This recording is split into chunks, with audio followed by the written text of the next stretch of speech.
আমি বয়স হয়েছে 25 বছর, বিধবা একটা মেয়ে, ঠিক আছে, মহিলা। যে আসলে যে বিয়ে করতে চাচ্ছেন তারা শেয়ার অপশনে নাম্বার দেওয়া থাকবে, যোগাযোগ করবেন। আপনার নাম কি? আমার নাম হচ্ছে চৈতি। চৈতি। জি। বাড়ি কোথায়? আমার বাড়ি হচ্ছে বরিশাল। বরিশাল। আপনি বিধবা মহিলা। জি। আপনার স্বামী কিভাবে মারা গেছে? আমার স্বামী স্ট্রোক করে মারা গেছে। স্ট্রোক করে? জি। পরিবারে কে কে আছে আপনার? আমার পরিবারে আমার একটা ছেলে আছে। ছেলে আছে? জি।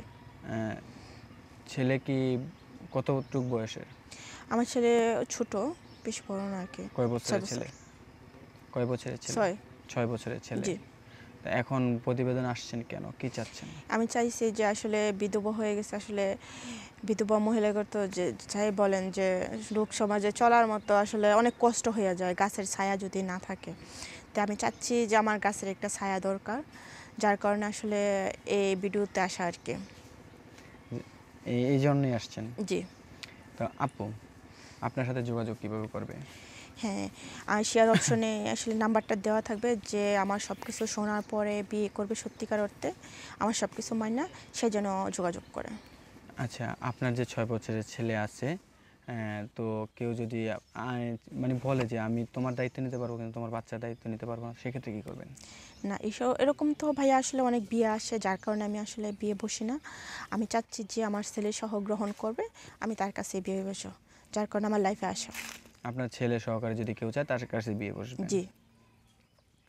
তো এরকম মানে কীরকম বয়সে চাচ্ছেন? হ্যাঁ, আমার কথা হয়েছে বয়স্ক হোক আমার সমস্যা নাই, কিন্তু আমি যতটা জানি যে বয়স্ক হইলে একটু যারা আগলায় রাখে বউকে, ভালোবাসে বেশি করা, আমার সমস্যা নেই। আর আমি যেরকম আসলে দুঃখী একটা মেয়ে, আমি চাই দুঃখী একটা ছেলে। দুঃখী একটা ছেলে? হ্যাঁ। আপনার বর্তমান যে অবস্থান, তো বয়স 25 বলছিলেন, জি। যে বিয়ে হয়েছিল কত বছর আগে? আমার বিয়ে হয়েছে 2 বছরের উপরে হয়েছে, বেশি। মানে বিয়ে হয়েছে যখন 2 বছর পরে বাচ্চা হয়েছে? হ্যাঁ হ্যাঁ। 2 বছর পরে বাচ্চা হয়েছে? জি জি। তার মানে আপনার বিয়ে হয়েছে প্রায় 16-17 বছরের হ্যাঁ দিকে। হ্যাঁ। আপনার বয়স এখন 25। জি। ছেলের বয়স যেহেতু হ্যাঁ। 6 বছর, জি, ছেলের 6 বিয়ে বছর। হয়েছে 2 বছর জি। 8 বছর, তার মানে 16-17 দিকে 16 আপনার বছর। বিয়ে হয়েছে। জি। তো এই যে স্বামী মারা গেছে, একা আছেন, মানে কীরকম ফিল করতেছেন? আসলে আমার স্বামীটা অনেক ভালো ছিল, আমাকে অনেক ভালোবাসতো, আমার ছেলেকে অনেক ভালোবাসতো। তো আসলে সব মিলে হয়েছে, যেমন আমি আমার স্বামীর একটা অভাবটা পূরণ করার জন্য চাচ্ছি, এরকম আমার ছেলেও কিন্তু তার বাবার অভাবটা পূরণ করার জন্য আমি আসলে সব মিলে আমি লাইফে আসলাম আর কি। আপনি যদি বিয়ে করেন, যদি কেউ ভাই আপনাকে বিয়ে করতে চায়, আপনি যদি বিয়ে করলেন, সেক্ষেত্রে আপনার বাচ্চা কি মেনে নেবে? যে মেনে নিবে আমি তার কাছে বিয়ে বসবো, কারণ আমি আপনার বাচ্চার কথা বলেছি। আপনার বাচ্চা কি মেনে নেবে যে আপনি অন্য কারো, যে আমার মা আরেক বাবার সাথে, আরেকটা লোকের সাথে সংসার করবে, না না আরেকজনকে ভাইয়া, আমি বাবা ডাকবো? না না না, আসলে ও মেনে নিবে, কারণ ও আসলে বাবাকে খুব মিস করে। ও আসলে প্রতিনিয়ত বলে যে আমি বাবাকে খুঁজতেছি, বাবা মা কোথায়, যার কারণে আমি আসলে সব মিলিয়ে লাইফে আসা আর কি। ও কি জানে না ওর বাবা নাই? হ্যাঁ, এটা জানে, কিন্তু বাবা আসবে না সেটা সে বুঝে, যে বাবা কখনো আসতে পারবে না। আমি তার এটা বুঝাই, কিন্তু সে বুঝতে চাচ্ছে না। ও বাবাকে খুঁজছে সবসময়। সবসময় বাবাকে খুঁজে? জি তো আপনার স্বামী মারা গেছিল ব্রেন স্ট্রোক করে জি। বলছিলেন, জি, হঠাৎ ব্রেন স্ট্রোক কেন করছিল?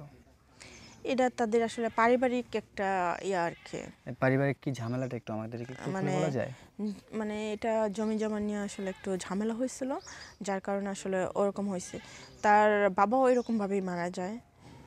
তাদের পরিবারের প্রতিটা মানুষই আসলে স্ট্রোক করে বেশিরভাগ মারা যায়, হয়তো ব্রেন স্ট্রোক বা হার্টের সমস্যা এরকম কিছু আর কি। আপনার হাজব্যান্ড ব্রেন স্ট্রোক করে মারা গেছে? জি জি। আপনার শ্বশুরও মারা গেছে? হ্যাঁ হ্যাঁ। আচ্ছা। তো আপু, আপনার কি সর্দি লাগছে নাকি? হুম। সর্দি লাগছে নাকি? হ্যাঁ ভাইয়া, একটু আর কি। খাওয়া দাওয়া করছিলেন? হ্যাঁ, খাওয়া দাওয়া করছি। তো এখন আমরা ভিডিওর একবারই শেষ পর্যায়ে আপু, তো দর্শকদের উদ্দেশ্যে কিছু বলার আছে? হ্যাঁ, দর্শককে আমি এটাই বলবো যে আমি আসলে বিধবা, আসলে আমার সব কথা শুনছেন। যারা আসলে শেয়ার অপশনে নাম্বারটা দেওয়া থাকবে, যারা আমাকে বিয়ে করবেন সত্যিকার অর্থে, তারাই কিন্তু যোগাযোগ করবেন। কেউ অযথায় ফোন দিয়ে বিরক্ত করবেন না।